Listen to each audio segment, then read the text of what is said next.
অবসরপ্রাপ্ত major James হিউইটের সঙ্গে princess ডায়নার ৫ বছরের প্রেম ছিল ওপেন সিক্রেট।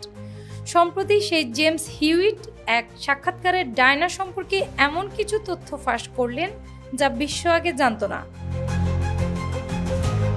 প্রিন্সেস ডায়না ও জেমস হিউইটের মধ্যে সম্পর্কটা ছিল ১৯৮৬ থেকে ১৯৯১ সাল পর্যন্ত।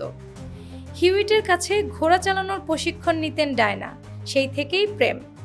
১৯৯৫ সালে বিবিসির প্যানোরামা অনুষ্ঠানের সাক্ষাৎকারে হিউইটের সঙ্গে প্রেমের সম্পর্কের কথা স্বীকার করেন ডায়না, বা বলা যায় স্বীকার করতে বাধ্য হন।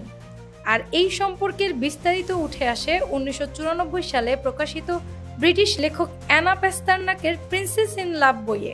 তাতে মানসিকভাবে ভীষণ বিপর্যস্ত হয়ে পড়েন ডায়না। বইটির উপর ভিত্তি করে সিনেমা ও সিরিজও তৈরি হয়েছে।